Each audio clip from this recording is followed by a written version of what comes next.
다시 잠시 기도하고 말씀 생각하겠습니다.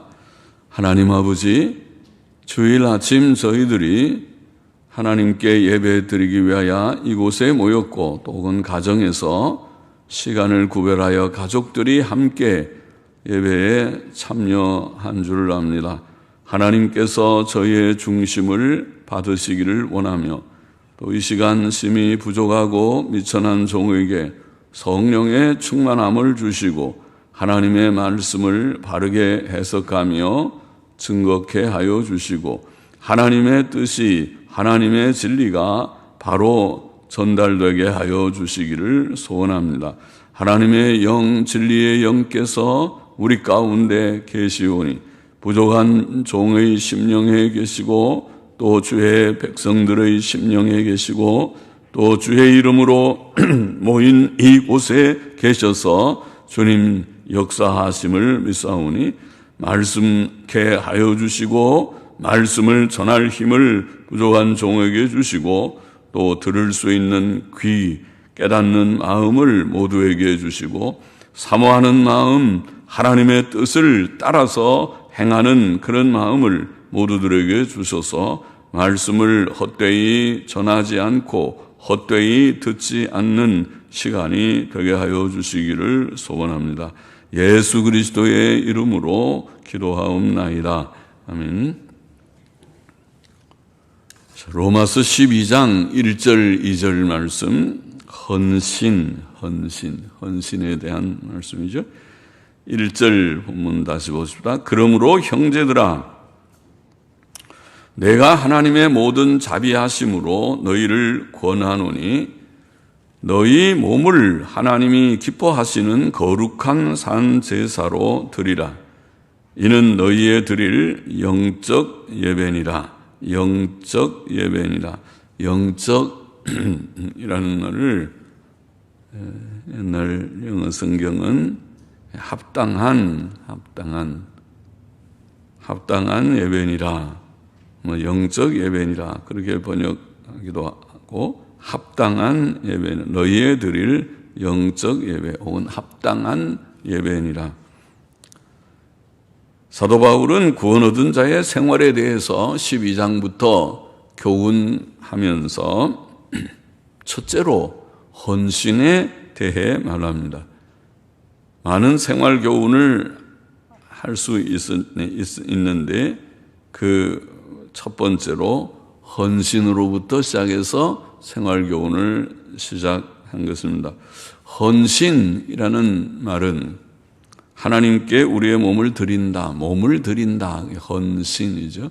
어떤 일에 우리가 자기의 몸을 바쳐서 그 일을, 선한 일을 힘쓰는 것을 헌신이라는 말로 흔히 말하죠. 하나님께 우리가 몸을 드리는 것을 헌신이라고 말합니다. 우리의 몸을 하나님께 드립니다. 몸은 우리의 모든 것을 포함합니다. 우리의 손과 발이 몸에 달려 있고 또 우리의 재능도, 우리의 머리가 몸에 달려 있어서 우리의 재능이 또 머리가 지시하는 대로 기술이 있는 자는 손 기술들이 다 포함되고 또 우리의 아름다운 목소리도 또 우리의 건강과 힘도 또 우리의 시간과 우리가 번 돈, 내가 소유하고 있는 돈도 돈하고 몸하고는 달라 보이지만 사실은 돈이 내게 내 소유물이니까 몸하고 같이 움직이지요.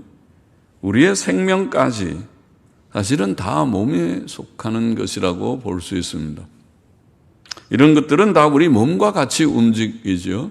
몸이 가면 내 손과 발도 내 재능도 여기에서 봉사하든지 또 다른 곳에 가면 거기 가서 내 재능을 발휘해서 또 선한 일을 할 수 있고 내 목소리도 나의 힘도 건강도 또 우리의 시간도 돈도 오늘도 시간을 들여서 모였습니다.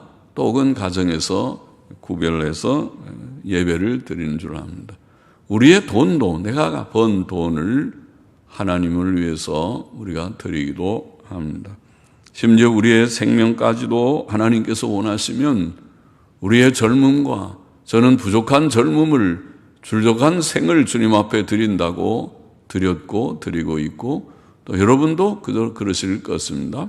우리의 생명까지도 주께서 요구하시면 내가 순교의 자리에도 즐거이 나가리이다. 그런 마음으로 주님을 믿고 따른다면 그것이 헌신입니다. 헌신. 이런 것들이 다 우리 몸과 같이 움직이는 요소들이다. 몸이 없으면 이런 것들도 없다. 그렇죠?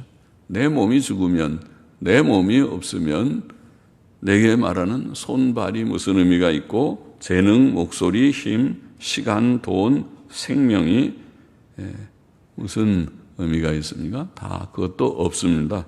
몸을 드린다고 하는 것은 헌신이라는 말은 이 모든 것들을 드리는 것이라고 구체적으로 말하면 그렇게 말할 수 있습니다.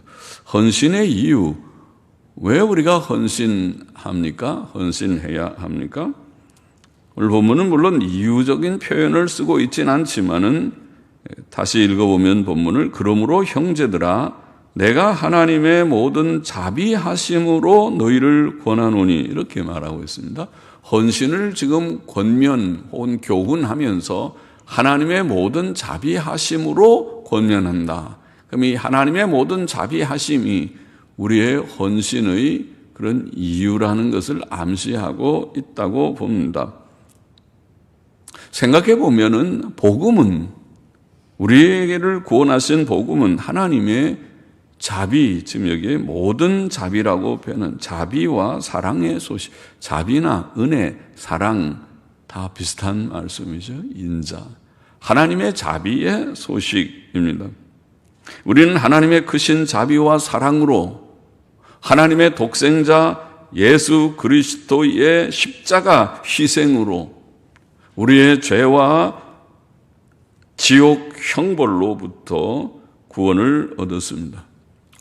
우리의 모든 추하고 더러운 과거의 죄와 지금 우리가 여전히 가지고 있는 연약한 죄성, 때때로 우리를 죄에게로 끌고 갈 소지가 있고 간혹 끌고 가려고 하고 가기도 하는 죄, 현재적인 죄와 미래에 또 우리의 혹 실수와 부족이 있다 할지라도 그 죄까지도 주님께서 그 모든 우리의 죄와 죄의 형벌인 죽음과 지옥 형벌을 다 담당하심으로 말미암아 구원을 얻었습니다. 죄로부터 죄 씻음을 받고 죽음으로부터 영원한 생명을 받고 또 지옥에서 건져서 천국 백성이 되게 하신 것입니다. 로마서 3장 24절 복음의 진수와 같은 구절을 우리가 읽은 바가 있습니다. 그리스도 예수 안에 있는 구속으로 말미암아 하나님의 은혜로 값없이 의롭다 하심을 얻은 자 되었느니라. 그것이 구원받은 것이죠. 우리가 죄인이었던 우리가 그리스도 예수 안에 있는 구속, 곧 십자가 속죄 사역이죠. 구속으로 말미암아 하나님의 은혜로 값없이 의롭다함을 얻은 것, 이것이 구원입니다. 그 죄 씻음 받으니까 의롭다함을 얻는 것은 죄 씻음 받는 것을 당연히 포함하고 있죠. 죄가 있으면 의가 없으니까 죄 씻음을 받고 죄 씻음을 받는 정도의 소극적인 그런 개념뿐 아니라 우리를 의롭다고 마치 율법을 다 지킨 것처럼, 그러면 우리의 죄를 다 도말해 주시는 것뿐만 아니라 율법을 지켜야 의가 되는 그 의를 단번에 예수 그리스도의 의 때문에, 예수님이 십자가의 죽으심으로 순종하신 그 의 때문에, 그럼 예수님의 십자가 속죄 사역은 양면이 있어 보입니다. 죄를 담당한 죄벌을 받는 그런 면도 있고, 우리를 위해서 율법을 이루신 율법의 의가 된 완성하시는 의미가 있습니다. 그래서 로마서 10장 4절에 예수 그리스도는 우리의 의를 위하여 율법의 마침이 되셨다는 표현이죠. 근데 예수님의 의는 이 양면이 있습니다. 우리의 죄벌을 받는 면도 있고 또 하나님 앞에서 우리 대신 내가 율법을 지키지 못함으로써 정죄되었던 나를 대신해서 율법을 완성하신 의의 뜻이 있습니다. 예수 그리스도의 구속으로 말미암아 죄 씻음 받고 의롭다함을 받은 것, 그것이 구원입니다. 로마서 6장 23절은 죄의 싹은 사망이요. 우리가 죄를 지어서 다 죽게 되었고 또 장차 우리의 몸도 한 번은 죽을 것이고 그렇지만은 그리고 또 구원받지 못한 자는 죽은 후에 지옥 형벌을 피할 수 없지만은 지옥이 있습니까? 지옥이 진짜 있습니까? 있죠. 우리는 실감을 못해서 지옥을 말하면서도 지옥이 얼마나 무서운지 실감을 못해서 사람이 예수 믿지 않고 지옥 가는 것을 버젓이 보면서도 우리의 마음에는 안타까움이 없는 이 무디인 우리의 심령이지만은 그러나 지옥의 사실을 우리가 정말 참으로 깨닫고 또 느낀다면은 두려워 떨 수밖에 없는 것이 지옥이죠. 지옥이 뭔데요? 영원히 불붙는 불못인데요. 불 속에 들어가는 거 좋아하는 사람이 누가 있어요? 그것에서도 금방 조금 되었다가 빠져나오는 것이 아니라 영원히 불 속에서 고통을 당하는 형벌의 장소를 하나님께서 마련하셨다는 것은 참으로 상상하기 어려운 두려운 일이 아닙니까? 그러나 하나님의 아들 예수님께서 친히 그 입으로 말씀하신 것이 지옥입니다. 마태복음 5장, 마태복음 10장 28절, 마태복음 28장, 25장의 끝에 말씀에 불붙는 지옥에 대해서 또 마가복음 9장은 자세히, 마가복음 9장 43절 이하에는 자세히 지옥에 대해서 말씀하신, 주님이 친히 말씀하신 것이 지옥입니다. 죄의 삭은 사망입니다. 그러나 하나님의 은사는, 은혜의 선물은 그리스도 예수 우리 주 안에 있는 영생이니라. 이것이 구원입니다.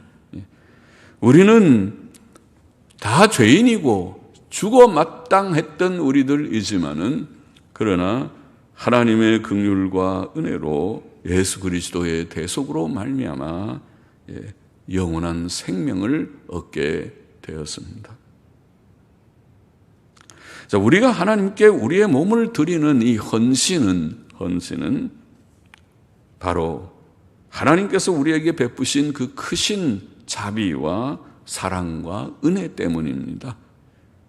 하나님께서 이렇게 크신 은혜를 주셨기 때문에 내가 하나님의 모든 자비하심으로 너희를 권하노니, 하나님의 크신 자비로 우리가 구원을 받았기 때문에, 이것이 복음이기 때문에, 복음은 자비의 소식이기 때문에, 그래서 내가 하나님의 모든 자비하심으로 권하노니 헌신하라, 그렇게 말씀하신 것입니다.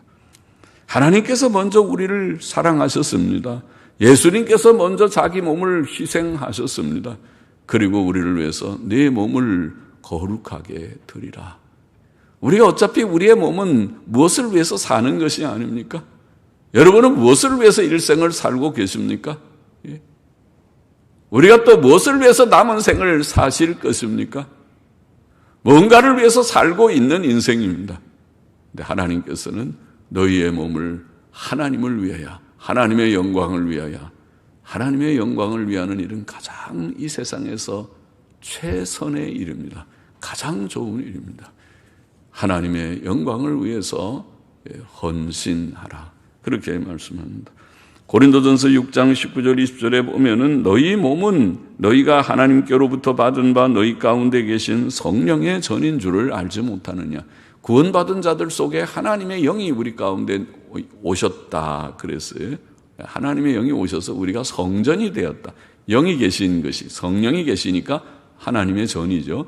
우리 각자 개개인이 성전이라 그렇게 말씀하시면서 너희는 너희의 것이 아니라, 우리 보고 우리의 소유권을 여기에 선포하기를, 너희는 너희 것이 아니다. 여러분은 여러분의 생을 여러분 것이라고 생각하고 살고 계십니까? 아직 구원 못 받으셨군요. 여러분은 여러분의 생을 여러분 자신의 소유물이라고 생각하고 계시다면 여러분은 하나님을 알지 못하는 자입니다. 구원받기를 요청드립니다. 구원받기를 원합니다. 구원받으셔야 됩니다. 우리의 소유, 내 자신의 소유가 아니고 하나님의 것이다. 이 창조자 하나님이 원래 만물의 소유자요, 특별히 죄로 인하여 지옥 가게 되었던 나를 주께서 피 흘려서 구원해 내셨기 때문에 너는 이제 너 것이 아니고 내 것이다. 그렇게 하나님께서 말씀하시는 이 말씀을 깨닫게 되기를 원합니다. 그래서 너희는 너희 것이 아니라 값으로 산 것이 되었으니 무슨 값일까요? 여기는 예수님의 핏값이죠. 예수님이 십자가에서 흘리신 보혈의 핏값이 얼마나 귀한지 그 핏값으로 저와 여러분 모든 택자들 이 세상에 14만 4천이라고 상징적으로 표현하는 무수히 많은 헤아릴 수 없는 많은 온전한 수의 충만한 수의 택자들 구원받은 자들의 영혼을 주께서 피 흘려 사셨다. 피 흘려서 핏값으로 산 것이다. 값으로 산 것이 되었으니 그런즉 너희 몸으로 하나님께 영광을 돌리라. 그렇게 한 것입니다. 우리가 헌신하는 것은 내 것 가지고 뽐내듯이 내 것 내가 하나님께 좀 주지 뭐 드려주지 내 시간, 내 재능, 내 돈, 내 생명 뭐 한번 바쳐주지 바치지도 않겠지만은 그런 마음가짐으로는 바쳐주지 하는 것이 아니라 모든 것이 원래 하나님의 것이었고 더더욱이 내가 죄로 인하여 망가뜨려서 지옥 가게 되었던 나를 하나님께서 은혜로 예수 그리스도의 피로 나를 사주셨기 때문에 이제는 내가 주를 위해서 살아보겠나이다. 이렇게 되는 것이다. 그런즉 너희 몸으로 하나님께 영광을 돌리라. 이것이 헌신이 아니고 무엇입니까? 고린도후서 5장 14절 15절 제가 자주 인용한 귀한 요절이죠. 그리스도의 사랑이 우리를 강권하시는 도다. 그리스도의 사랑 때문에 우리가 생각건대 한 사람이 모든 사람을 대신하여 죽었은즉 한 사람은 예수님이고 모든 사람은 우리들입니다. 구원받은 모두들. 예수님이 우리를 내가 죽어야 되는데 내 죄 때문에 이 더러운 손 때문에 내가 이 손을 못을 박혀서 이 손을 죽여버려야 되고 내 이 잘못된 정욕 때문에 내 이 옆구리에 창을 찔러서 이 다 물과 피를 흘려서 아예 이 욕심을 욕망 자체를 다 죽여버려야 되고 그래야 내가 죽어야 되는데 내가 죽지 않고 그분이 대신하여 한 사람이 모든 사람을 대신하여 죽었. 그것이 구속이죠. 속죄죠. 모든 사람이 죽은 것이라 저가 모든 사람을 대신하여 죽으심은 산자들로 하여금 우리가 살았죠. 예수님 때문에 산자들로 하여금 다시는 저희 자신을 위하여 살지 않고 오직 저희를 대신하여 죽었다가 다시 사신 자를 위하여 살게 하려 함이라. 이것이 구원입니다. 그러니까 구원받았다는 것은 바로 그 깨달음, 그 고백을 할 수 있는 것이 구원입니다. 구원은 내가 이제는 예수님 때문에 나는 죽고 예수님 나를 위하여 죽으셨을 때 나도 죽고 이제는 내가 살았으니 새 생명 얻었으니 이제는 나를 위하여 살지 않고 나를 위하여 죽었다가 다시 사신 그분을 위하여 예수님 위하여 하나님 위하여 이제는 살리라. 이것이 그리스도인이에요. 그리스도인은 구원받은 자는 여기에서 시작하는 것입니다. 이게 목표가 아니고 이게 시작점입니다. 예수님을 믿는다는 것은 내가 죄인인 것을 깨닫고 그 죄를 회개하고 회개하지 않았으면 회개하시기를 바랍니다. 그것은 하나님의 명령입니다. 하나님의 요청이고 요구입니다. 죄를 회개하고 내가 죄인임을 인정하고 그것을 내가 고백하고 예수님 영접해서 죄 씻음 받고 새 삶을 시작하는 그것이 신앙의 첫걸음입니다. 그러니 그것이 어떻게 헌신이 아니겠습니까? 헌신은 대단히 높은 나랑 거리가 먼 한참 내가 예수 한 10년 20년 믿어도 갈등갈등하는 것이 아니라 아니요. 지금 출발점이 주께서 나 같은 죄인을 구원하셨으니 나도 주를 위하여 이제 살겠나이다 라는 고백. 그것은 출발점의 고백입니다. 그러니 성도의 생활 교훈을 하면서 첫 번째 헌신을 말하면 옳습니다. 거기에서 시작하지 않으면 절대로 그리스도인의 신앙생활을 바르게 할 수 없습니다. 그리스도인의 생활은 무거운 짐이 되고 말 것입니다. 이것을 하라 저것을 하지 말라. 왜 이렇게 간섭이 많고 무거운 짐이냐. 그렇게 여기게 될 것입니다. 그러나 그것은 간섭이 아니고 무거운 짐이 결코 아닙니다. 하나님께서는 우리를 위하여 독생자를 희생하셨기 때문에 예수께서는 우리를 위하여 즐거이 십자가를 지셨기 때문에 그는 그것을 무거운 짐으로 여기지 아니하고 우리를 사랑하셨기 때문에 그렇게 하셨기 때문에 우리도 그 주의 도를 복음을 조금이라도 깨닫는다면 우리는 무거운 짐이 아니라 주님, 거룩하신 하나님의 아들이 이 벌레와 같은 자를 위하여 성체를 찢으셨나이까? 보배로운 피를 흘리셨나이까? 나는 무엇이 간데, 내가 무엇이 간데 그렇게 하셨나이까? 이제 저도 주를 위해서 살아보겠나이다. 살기를 원하나이다. 도와주옵소서. 손을 들고 주의 도움을 구하고 은혜를 구합니다. 사도 바울은 헌신을 산제사라고 표현했습니다. 너희 몸을 하나님의 기뻐하시는 거룩한 산제사. 제사가 산제사도 있습니까? 구약시대의 제사와 대조되는 말이죠. 구약의 제사는 다 죽은 제사인데요. 제물을 죽여야 되죠. 피를 흘려, 피가 중요한데 제사에서. 짐승 제사에서는 피를 다 흘리고 그 피를 담아서 성막에 가서 그 문 앞에다가 뿌리고 또 큰 죄를, 회중 전체의 죄나 제사장들의 죄는 성소 속에 들어가서 지성소 문 앞에다가 그것을 뿌리고 1년에 한 번씩은 대제사장이 속죄소까지 들어가서 지성소 속에 들어가서 법궤 위에 법궤 뚜껑에다가 그것을 뿌리고 7번 뿌리고 그리고 남은 피를 번제단 성소 밖에 있는 제단에다가 쏟아붓는 이것이 제사입니다. 피를 흘리는 것이 제사입니다. 그것은 예수님의 십자가의 피 흘림을 상징했습니다.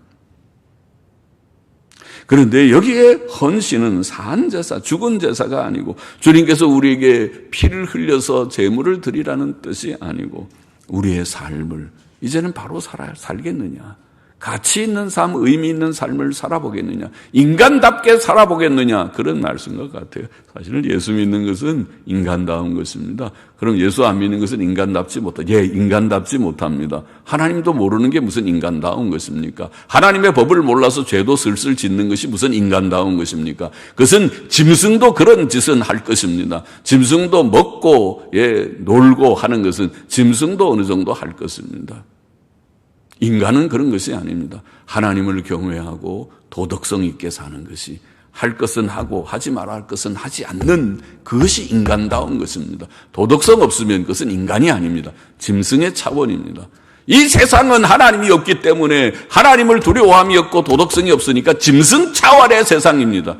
그러니까 짐승들처럼 힘이 있는 사람이 힘없는 사람을 짓누르고 잡아먹고 하는 짐승의 세계와 다른, 인간은 더 무서운 것입니다. 무서운 독재자들, 무서운 독재 정권들, 그것은 짐승보다도 더 악랄한 것입니다. 서울대학교 나온 그런 독재자들은 더 악랄한 독재자일 것입니다. 그렇죠. 공산주의를 시작한 막스 레닌이나 이런 사람들은 똑똑한 엘리트들입니다. 그들은 노동자가 아닙니다. 그들은 아주 지식인들입니다. 한 번도 돈을 제대로 벌어본 적이 없는 자가 칼 막스입니다. 그러나 그 이론을 가지고 온 세상을 이렇게 혼란스럽게 하는 일을 하였던 인물입니다.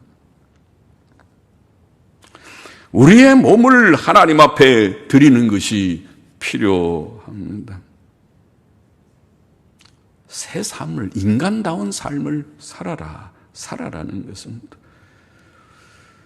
구약의 번제는 1차적으로 예수님의 대속을 상징했지만 또한 성도들의 온전한 헌신도 상징하는 뜻이 있다고 이해합니다. 그래서 수없이 많은 아침에도 드리고 저녁에도 드리고, 번제가 가장 제사 중에서 기본적인 제사입니다. 번제를 많이 드리게 했습니다.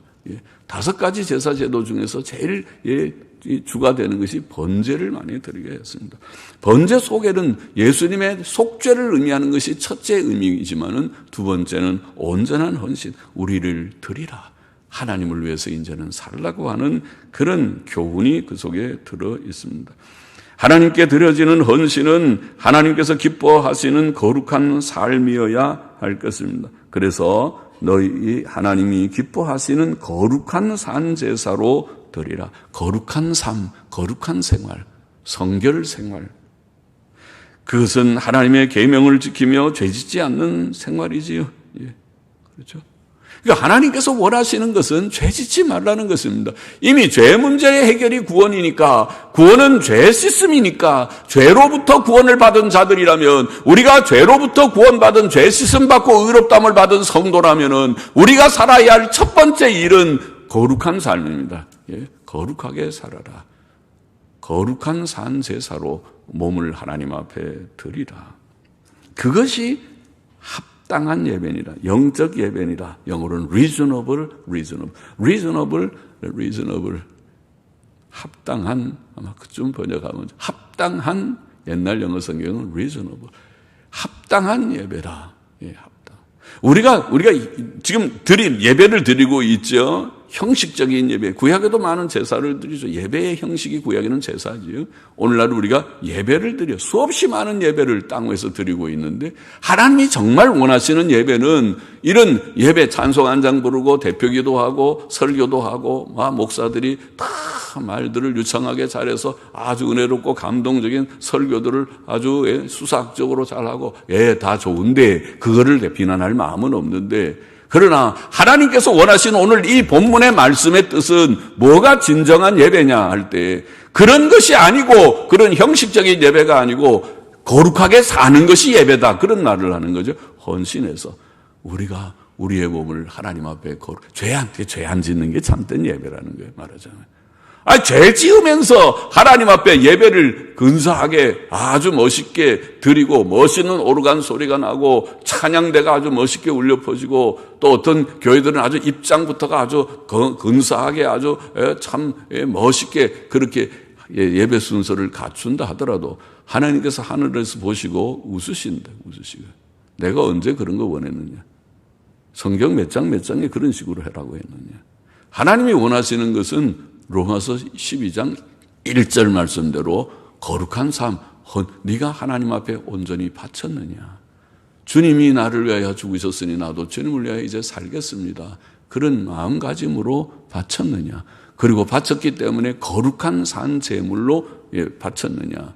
그렇게 물으시는 것이라는, 그것이 가장 합당한 예배다. 어떤 형식적인 예배보다도 헌신의 생활, 거룩하게 헌신한 생활이 하나님께 가장 합당한 예배다.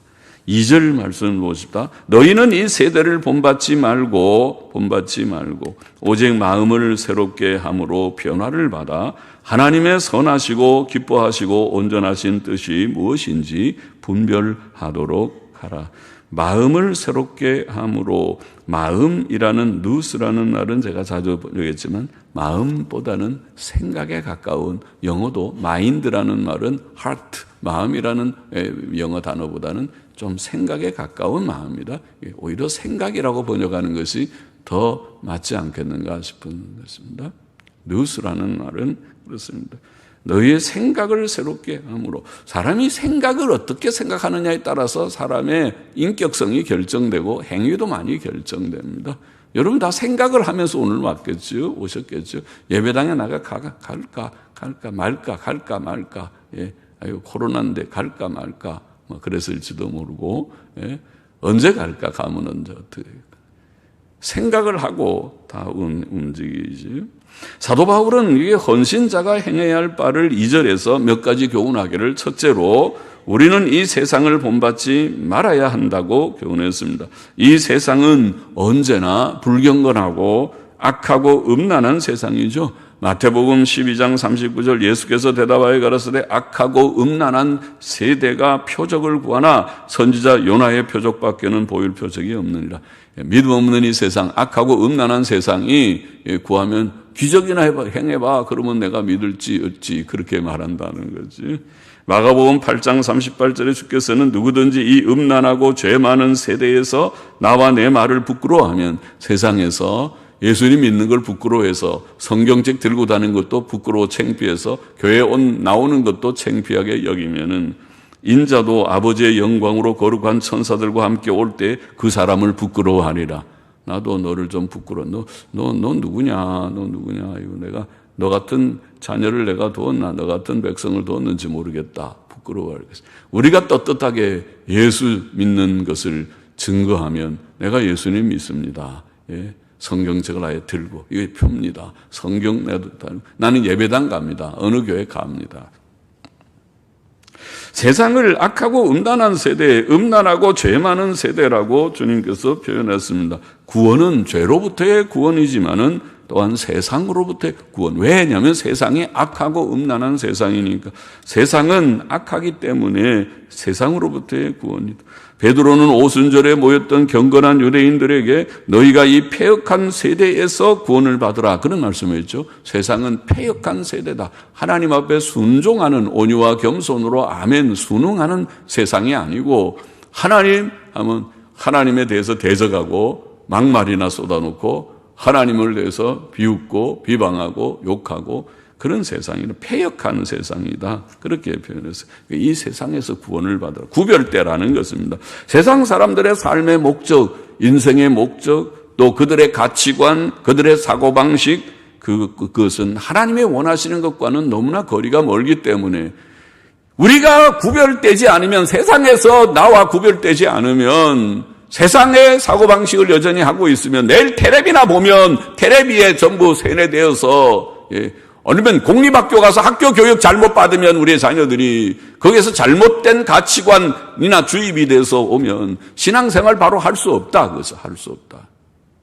세계관의 문제, 가치관의 문제이다. 이것은 하나님 가치 창세기 1장 1절부터 시작하느냐 안 하냐의 문제다. 유실론이냐 무실론이냐의 문제다. 하나님이 있느냐 하나님 없는 무실론이냐의 문제다. 작은 문제가 결코 아니다. 세상 사람들의 삶의 목적, 인간이 무엇이냐, 왜 사느냐, 그런 세상적인 가치관, 목적, 또 사고방식, 그것을 버리지 않으면, 거기서부터 구원받지 않으면, 성도가 하나님께 헌신하려면 세상을 본받지 말아야 된다. 본받지 말아라. 그렇게 말하고 있습니다. 그렇죠. 세상이 악하고 음란한 세상이니까 세상 본받으면 그렇게 가죠. 세상 사람들처럼 가는 거예요. 그러면 구원 못 받은 자이지요. 거기서부터 구원을 받아서 경건하고 이제는 하나님 중심으로 하나님의 뜻 중심 거룩하고 착하고 선하게 그렇게 살아야 되고 그래야 참 헌신할 수 있는 거죠. 둘째로 우리는 생각을 새롭게 함으로 변화를 받아야 한다. 그렇게 표현했죠. 여기 생각을 마음을 새롭게 함으로 아까 마음 누스라는 말이 생각을 새롭게 함으로 변화를 받아. 생각의 변화. 구원은 생각의 변화. 우리가 구원을 중생이라고 표현해요. 중생은 무엇이냐? 중생은 영혼의 지배적 성향의 변화. 신학자들은 그렇게 표현합니다. 영혼의 지배적 성향. 우리들의 어떤 생각, 우리의 경향성, 내가 이렇게 하리라, 이렇게 하겠다 하는 우리의 성향의 지배적 성향의 변화가 일어난다. 생각, 그것이 두드러진 것은 생각의 변화입니다. 구원은 경건하고 거룩하고 선한 방향으로 내가 이제는 이렇게 살아보리라. 생각의 변화, 대전환이 일어나는 것입니다. 생각의 변화. 그런데 생각을 새롭게 함으로 변화를 받아라는 원어를 보니까 현재 명령형으로 되어 있습니다. 우리가 헬라어에서는 이렇게 무엇을 표현할 때 현재형으로 표현하지 않고 보통 부정과거형으로 표현합니다. 단회적인 단순한 어떤 뜻을 표현할 때는. 그러나 현재형으로 표현하면 현재 명령형, 현재 부정사 이런 것들이 나오면은 그것은 문법적으로 계속적인 반복적인 이런 진행형적인 이런 뜻이다. 문법 세계는 그렇게 나와 있어요. 그것이 헬라어의 특이한 점입니다. 생각의 변화라는 말은 생각의 변화가 한 번 끝나는 것이 아니고 대전환이 필요하지만은 그러나 계속 반복해서 점진적으로 나아진다. 성도의 구원, 성도의 특별히 성화, 영적인 성장이라고 말하는 성화는 생각의 변화, 생각의 성숙함이라고 할지. 생각이 처음에는 구원받았을 때 좀 깨달았어요. 큰 변화가 일어났어요. 그러나 점점 더 생각의 변화. 우리의 기질의 변화는 참 더딘 것 같습니다. 사람의 연약성은 잘 변하지 않아요. 기질은 죽을 때까지 가져가는 것처럼 보이는 잘못된 습관, 잘못된 그런 그 사람의 특질, 기질은 꽤 오래 가는 것 같아요. 기질은 잘 안 바뀌는 것 같아요. 그러나 바뀌는 것이 있어요. 그것은 생각의 변화. 그 기질은 잘 안 바뀌었지만은 예수님 믿고 세월이 흘러가면 신앙의 연륜이 오랜 사람, 진실이 믿는 사람이라면 오랜 사람과 처음 믿는 사람은 생각에 많은 차이가 있어요. 깨달음의 차이가 많이 있어요. 성화는 생각의 성숙함이라고 말할 수 있습니다. 우리는 이 세상을 본받지 말고 생각이 날마다 새로워져야 합니다. 그래야 하나님의 기뻐하시는 방향으로 우리의 몸을 하나님께 드릴 수 있습니다. 에베소서 4장 22절 23절을 제가 해석할 때에도 너희는 유혹의 욕심을 따라, 유혹은 속인다는 말이라고 했죠. 속이는 욕심을 따라 썩어져가는 구습을 쫓는 옛사람을 벗어버리고, 구원에 대한 말씀을 하고 있는데 중생에 대해서 오직 심령으로 새롭게 되어, 거기에 심령으로라고 우리말에 번역한 말의 원어는 너희의 생각의 영으로, 그렇게 생각의 영으로, 거기도 누스라는 말을 썼습니다. 생각의 영으로 새롭게 되어, 계속 새롭게 된다. 거기에 새롭게 되어라는 말이 현재 부정사 인피니티브라는, 우리 영어를 아는 사람들은 문법에 나오는 말이죠. 현재 부정사. 그것도 계속성을 나타내는 뜻이 있는 표현입니다. 그래서 심령으로 새롭게 된다는 말은 계속 변화된다. 생각의 변화는 우리 구원받을 때 이미 시작되었고 그 생각의 변화가 계속 성숙해지는 것이다. 성화는 깨달음의 성숙 과정이다. 사람의 연약성은 잘 변하지 않지만 성도의 생각과 깨달음에는 변화가 있습니다. 생각의 성숙은 평생 진행될 것입니다.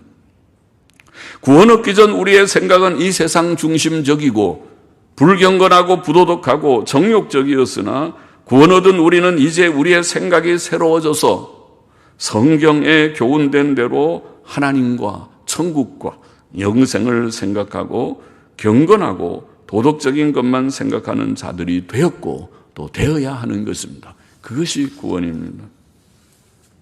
셋째로 보다 중요한 말씀을 여기 했습니다. 이렇게 세상을 본받지 말고 너희의 생각을 늘 계속 새롭게 함으로 변화를 받아서 셋째로 하나님의 뜻을 분별하라. 하나님의 뜻을 여기에 하나님의 선하시고 기뻐하시고 온전하신 뜻을 분별하도록 하라. 이렇게 말씀했습니다. 그것이 헌신자가 기억해야 될, 세상 본받지 말고 생각이 더욱 성숙하게 변화되어서 올바른 것을 생각하고 그리고 하나님의 뜻을 분별하라.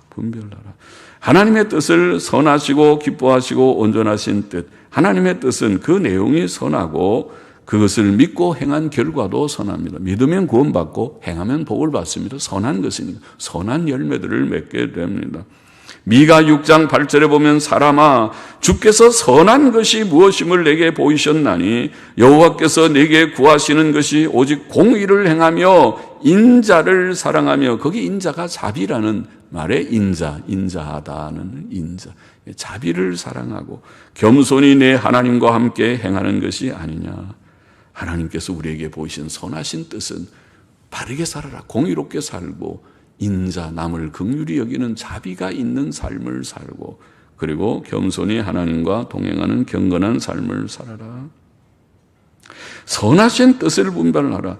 또 주권적 섭리자 하나님께서는 그의 기뻐하시는 일을 행하시는 자이시지요. 그래서 하나님의 뜻을 그의 기뻐하시는 뜻이라고 표현한 줄 압니다. 시편 115편 3절에 보면은 오직 우리 하나님은 하늘에 계셔서 원하시는 모든 것을 행하셨나이다. 옳습니다. 하나님께서는 우리랑 의논해가지고 토론해서 결정하지 않고 하나님께서 일방적으로 명령도 주시고 어떤 데는 일방적으로 아브라함에게는 네 아들 이삭을 내게 번제물로 바치라. 아이고 청천벽력 같은 그런 명령이죠. 빈번히 하나님의 뜻은 우리의 뜻과 달라 우리가 이해할 수 없습니다. 그래서 이사야 55장 8절 9절은 이렇게 표현했죠. 여호와의 말씀에 내 생각은 너희 생각과 다르며 내 길은 너희 길과 달라서 하늘이 땅보다 높음같이 옳습니다. 하나님은 하늘에 계시고 우리는 땅에 속한 벌레와 같은 땅을 쳐다보며 사는 인생인데 우리의 생각과 하나님의 생각이 같겠습니까? 하늘이 땅보다 높음 같이 내 길은 너희 길보다 높으며 내 생각은 너희 생각보다 높으니라. 옳습니다. 그러니 때때로 우리가 다 이해하지 못해요. 하나님의 뜻을 이해하지 못할 때가 많아요. 그러나 지나놓고 보면 이러셨구나. 하나님이 참 신기하게 일하, 시간표가 신기하고 하나님이 하신 일이 신기하다. 느끼는 것뿐이죠. 감사하는 것뿐이죠. 다 이해하지 못하는 그때라도 하나님의 뜻이라고 할 때에는 그것을 순종하는 것이, 그것이 바른 길이다. 헌신자의 길이다. 하나님의 선한 뜻을, 하나님의 기뻐하시는 뜻을, 그리고 하나님의 온전하신 뜻을, 온전하신 뜻, 그렇게 표현했어요. 온전. 사도행전 20장 27절에 보면 사도 바울은 이런 고백했죠. 자기가 전도하러 이곳저곳을 다니면서 가는 곳곳마다 사람들에게 하나님의 뜻을 다 전했다. 우리말은 그냥 하나님의 뜻을 다 그랬는데 영어 성경에 보면 하나님의 온전하신 뜻을, whole counsel of God, 하나님의 온전하신 뜻을, 그런 표현, 그게 더 좋은 표현인 것 같아요. 하나님의 온전하신 뜻을 전하였다. 거리낌 없이 담대하게 전하였다. 하나님의 뜻은 성경에 밝히 기록되어 있습니다. 오늘날 우리는 성경을 통해 하나님의 뜻을 깨닫습니다. 우리가 많이 인용했던 디모데후서 3장 15절로 17절, 네가 어려서부터 성경을 알았나니 성경은 능히 너로 하여금 그리스도 예수 안에 있는 믿음으로 말미암아 구원에 이르는 지혜가 있게 하느라. 성경에서는 예수님 믿고 구원받게 되고, 그 다음에 모든 성경은 하나님의 감동으로 된 것으로 교훈과 책망과 바르게 함과 의로 교육하기에 유익하니 이는 하나님의 사람으로 온전케 하며 모든 선한 일을 행하기에 온전케 하려. 온전합니다. 성경은 두 가지의 목적이 있는데 예수님 믿고 구원받게 하고, 두 번째는 온전케 되게 하는. 그럼 우리가 온전한 하나님의 온전한 뜻을 이해하려면, 온전케 되기를 원한다면 당연히 성경으로 가야 되는 것입니다. 성경을 가도 성경이 여기 조금 저기 조금 자기가 좋아하는 거, 아이고 나는 잠언이 재미있다, 나는 이게 은혜롭고, 아이고 로마서는 딱딱해서 그거는 무슨 말인지 모르겠다, 그러면 안 되고 창세기부터 계시록까지 인내심을 가지고 성경을 통독도 하고 연구도 하고 또 자세히 말씀을 묵상도 하고. 통독은 1년에 한 번 정도는 그리스도인이 해야 될 것이다. 그러려면 하루에 최소한 30분 이상은 읽어야 될 것이다. 30분도 성경을 읽지 않는 사람은 정말 하나님을 사랑하지 않는 자일 것이다. 텔레비는 아마 1시간 이상은 볼 것인데 성경을 30분 이상 읽지 않는 사람은 회개해야 될 것이다. 성경을 창세기부터 계시록까지 1년에 한 번은 읽을 각오를 가지고 인내심을 가지고 규칙적으로 성경을 읽어야 될 것이다.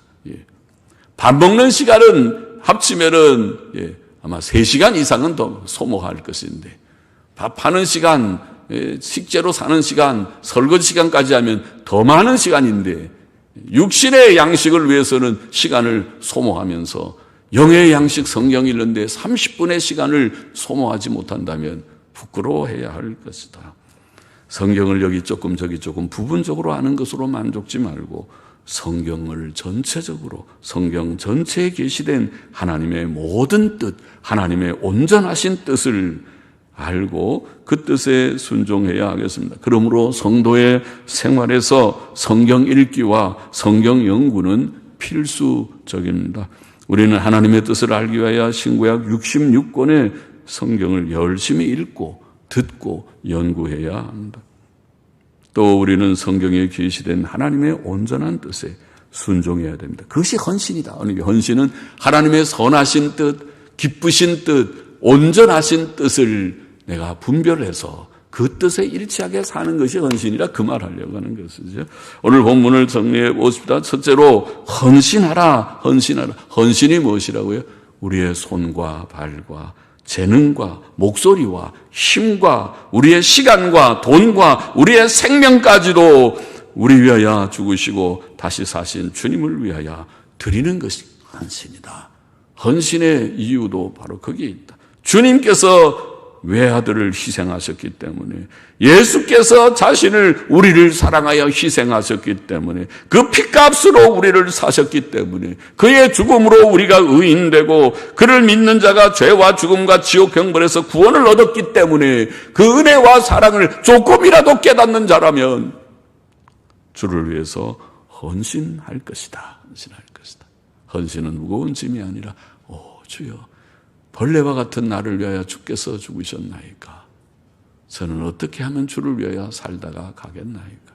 이제 주님 앞에 설 때는 다 보고서를 하나씩 갖고 설 것입니다. 너 못하고 세상에서 왔느냐 할 때 머리 끄적끄적하지 말기를 바랍니다. 제가 별로 한 것이 없는데 지금 생각해 보니까 먹고 자고 놀고 전부 그러다가 왔습니다. 주님의 일은 하나도 못했습니다. 그러지 말고 주님 앞에 보고서, 주님, 제가 부족하지만 뭔가 주를 위해서 살려고 땅의 것들을 제가 좀 절제했습니다. 땅에 노는 거 내가 많이 안 놀았습니다. 많이 안 먹고 놀고 내가 땅에 너무 그렇게 소모하지 않고 조금 그래도 내가 사람인지라 조금은 놀았지만은, 그러나 주님을 위해서 살려고 제가 조금 그래도 노력했습니다. 부족합니다. 이렇게는 뭐가 좀 보고서가 다 나오기를 바랍니다. 다 있기를 바랍니다. 뭐하고 갔느냐 그러면은, 아이고 세상에서 아기 낳고 키우고 밥 먹고 밥 벌어 먹고 이렇게 좀 놀기도 좀 하고 그러다 보니까 아이고 세월이 이렇게 다 가버렸습니다. 내가 후회 막심합니다. 내가 무엇을 위해 살았는지. 내가 정신이 없습니다. 정신. 내가 젊을 때는 이렇게 살려고 하지 않았는데, 뭔가 좀 보람 있게 살려고 했는데 살다 보니까 이렇게 세월을 보냈습니다. 내가 이럴 줄 알았습니다. 너무 유명한 어떤 철학자처럼 죽을 때쯤 돼서 내가 이렇게 시간이 빨리 가버릴 줄 알았다. 후회 막심한 것이 아니고 보고서를 좀 내놓을 우리가 되기를 원하고, 그리고 셋째로 오늘 여기에 말씀한 대로 이 세상을 본받지 말고 세상적인 가치관, 인생관, 세상적인 삶의 목적, 그런 것 갖지 말고 세상과 구별되어야 돼요. 왜? 세상은 악한 세상, 음란한 세상이기 때문에 세상적으로 살면 망한다 하거든. 그럼 구원도 못 받은 것이다. 세상과 구별되어야 되고 본받지 말고 날마다 생각이 새롭게 돼서 변화를 받아서 하나님의 선하시고 온전하시고 선하시고 기쁘시고 온전하신 뜻이 무엇인지 분별해서 그 뜻에 일치하게 사는 것이 헌신이다. 그 뜻은 어디에 있습니까? 성경에 있다. 그래서 성경을 죄하러 묵상하는 자가 복된 자이다. 그렇게 말씀합니다. 오늘도 말씀을 나눈 분 가운데 혹시라도 하나님을 알지 못하고 구원받지 못한 자가 있다면 이제라도 하나님께로 돌아오시오. 창조자, 섭리자 하나님을 알게 되기를 바랍니다. 구주 예수님을 믿게 되기를 바랍니다. 죄 씻음 받고 구원받게 되기를 바랍니다. 새 삶을, 인간다운 삶, 이것이 참 삶이로구나. 전에는 내가 왜 와서 인생이 무엇인지, 우리가 왜 이 세상에 태어나서 어떻게 살다가 죽으면 어떻게 되는지 전혀 몰랐었는데 이제 성경을 통해서 내가 알게 되었습니다. 깨닫고 인생의 인간다운 삶을 시작하는 여러분이 되기를 바랍니다. 기도하십시다. 하나님 아버지, 부족한 종이 이 말씀을 오늘도 해석하며 좀 증거했습니다. 함께 나눈 이들 다 심령의 은혜를 주셔서 예수님 믿고 구원받은 자들마다 이제 이 말씀을 마음에 새겨서 헌신하는 하나님께 몸을 거룩하게 드리는 자들이 되고, 주님이여 우리 위하여 죽으시고 다시 사신 주님을 위하여 살기를 결심하는 자들이 되고, 주님 세상을 본받지 말고 생각을 새롭게 해서 하나님의 선하시고 기뻐하시고 온전하신 뜻을 분별하여 그 뜻에 일치하게 사는 모두들이 되고, 열심히 성경 말씀 가까이 하는 자들이 되게 하여 주시기를 원하옵고, 아직도 구원받지 못한 자들이 있으면 마음을 열어서 하나님이 계신 것과 예수님이 구주이신 것을 깨닫고 인간의 정로를 주 안에서 발견하는, 성경 안에서 발견하는 귀한 은혜를 주시기를 소원하며 예수 그리스도의 이름으로 기도하옵나이다. 아멘. 찬송가 356장, 새 찬송 216장